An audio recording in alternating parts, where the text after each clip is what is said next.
Hey everyone, it's Jess with Everyday Science, and I'm here at Comic-Con 2015. I am sitting in line for Hall H. Been here for about 3 hours. I missed the Entertainment Weekly Women Who Kick Ass and the, oh my gosh, hold on. We're moving. I also missed the Joss Whedon panel, but we are coming up on the 20th Century Fox panel. So I thought I'd take this opportunity to introduce Comic-Con 2015. We're going to get some good footage for you, some B-roll, some cosplay, a little bit of science in there. And so we'll catch you. Take a look.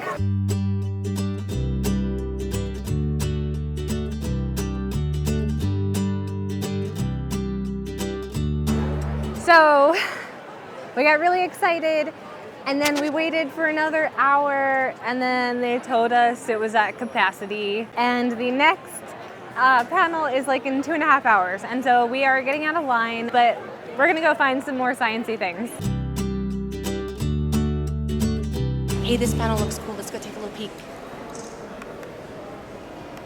I was the kid who would sit on the grass and look up at the stars and try to rack my brain and understand our place in the universe. And I would just sit there and I'd ask my parents these questions and I'm like, I don't know. And I was a competitive figure skater, so it became sidelined. It wasn't something, those sort of existential questions I had at a very young age.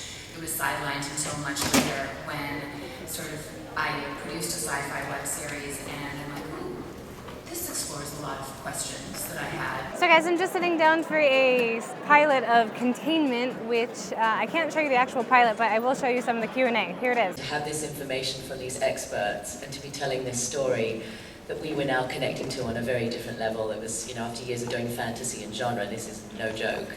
Yeah, it's not science fiction, it's science facts. I think that's what we were talking about a lot. Yeah. Up next, actually, is Adam Savage from Mythbusters, so I'm going to stay and watch that too.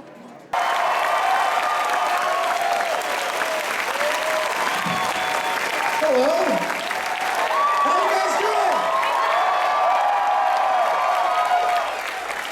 How's your con going? Oh, love it. This is my favorite time of year. 17 milliliters of water, please. Andy, can you help me out there? Yeah, 17? I want to say there was a slight conversation out here involving pork butt.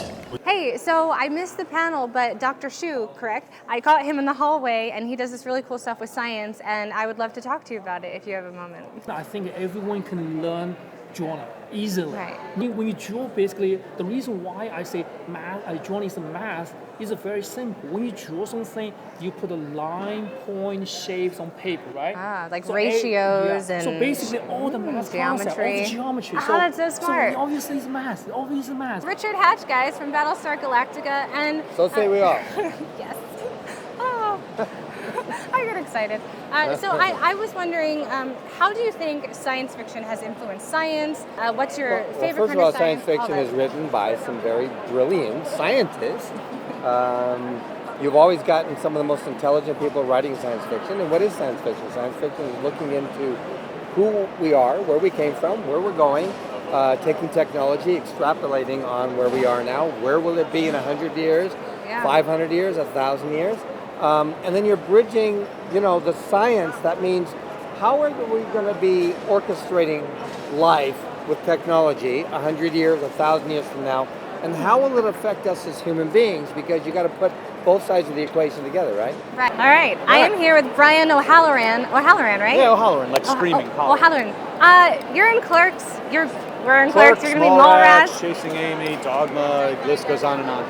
Best films with most memorable lines. Kevin all is that definitely stuff. a magician of the words. Yes, and you're a very busy guy. There's a big line here, so we'll be quick. No But I problem. want to ask you, what was your favorite subject of science in school, or what is it now, and why? I always loved astronomy and anything space related when I was a kid, science-wise. And I think it was only, as a kid when the Star Wars came out, and I was only 7 at the time. So I think that's what kind of really piqued my interest. I remember writing the NASA down in Cape Canaveral.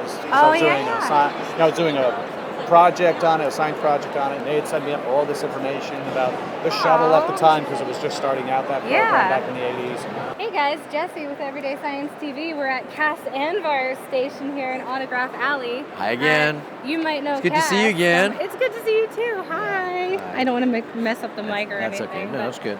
Yeah, Cass is a very popular video of ours here on Everyday Science TV. Apparently- we talked about the science of... Apparently Altair is popular. Yes, he is. He is very popular. So you have a new series. You have a couple of series. We had 2 series, actually, yeah. So we're going to talk about that, and we're going to talk about whatever science might be in those series. Oh, that's cool. So you got to actually float while Zero-G. filming. Zero-G acting. it There's fun? zero-G sex in the show, just so you know. I'm not joking. In the pilot, zero-G sex. Try and figure out try and figure that out. I don't know. I mean, I can't wait to see it now. December, sci-fi, zero-G sex. Science, guys. Thank you so much. It's very scientific. Okay, Cass and I shake with this hand She's afraid of my blade. because on this hand he has The hidden blade. every time. Follow the creed. Shake. There you go. See, that's Nice not so bad. seeing you again, Not so Cass. bad. Thank you so much. See you guys at the All right. Expanse.